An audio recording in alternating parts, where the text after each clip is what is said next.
9 май жеңиш күнү, кубаныч менен кайгы, улуу муундун каны өмүрү менен өлчөнгөн күн. Ушул күнгө жетүү үчүн кандуу согушта эчен деген өмүрлөр кыйылды.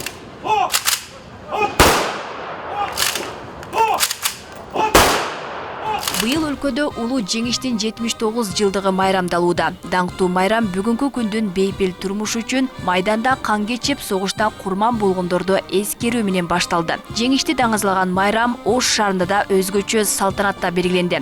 Учурда шаарда 2 гана улуу атамекендик согуштун ардагери калды. Алардын бири Касымбай Жолдошов өлкөгө тынчтык каалап өттү.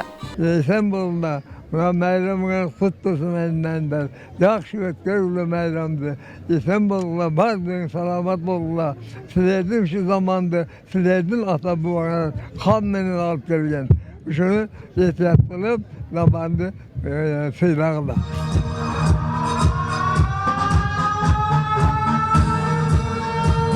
Согуштун оор жылдарында орукта калгандардын баары жеңиштин камсыз болушуна эбегейсиз жардам беришкен. Алардын бири Закия Абдраимова. Учурда 95 жашка чыккан. Оруктагы ардагерине ал учурда нан жебей, наар татпай эмгектенүүгө туура келгенин айтат.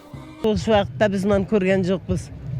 Пока 1 грамм даже зерноны малатып итебиз, 1-2 штук аузубузга салбайбыз. Биз жейсек, как будто бир солдат ач калат.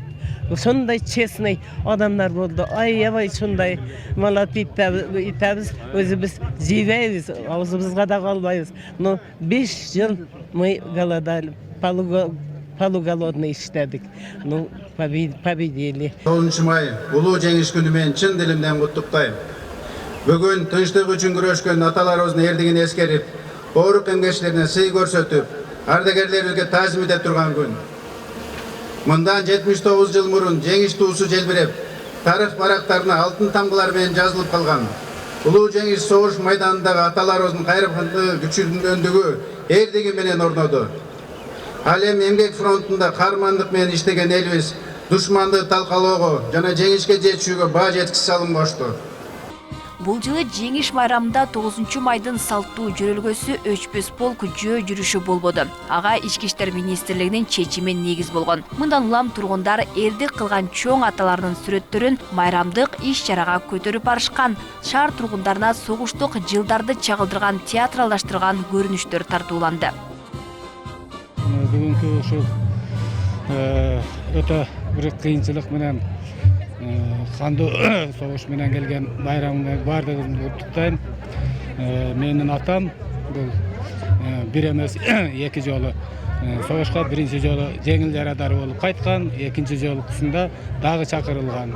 Экинчи жолкусунда пулеметчиктин жардамчы болуп жүрүп, эми насип экен бир колу жок болсо дагы согуштан тирүү кайткан. Улуу атамекендик согуштун учурунда Коркунуп жаратпоого, biz bala elek. Meyda manda motoragан bala elek. Kolxozlar aralığında her türlü жұмыстарды аткардык. Атам дагы согуштан кайтпай калган убагында. Биз дагы ошол оор турмуш көрүп чоңойдук жашыбызда.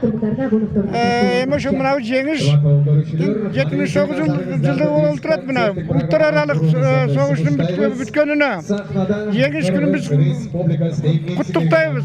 Өзүмдүн атам кайнатам Алимов Курман жеңиш майрамынын жеңүүчүсү 83 жашта өтүп кетти. Ошо киши дайыма өткөн фронттогу күндөрдү биздин өзүбүзгө, балдарыбызга, нерелерибизге айтып жүрдү.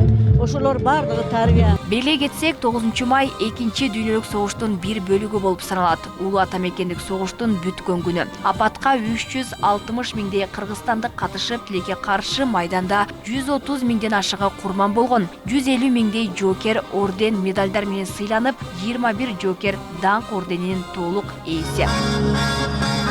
Алмагүл Эрке, Багызы, Адилбек Абдакимов, Ош ТВ.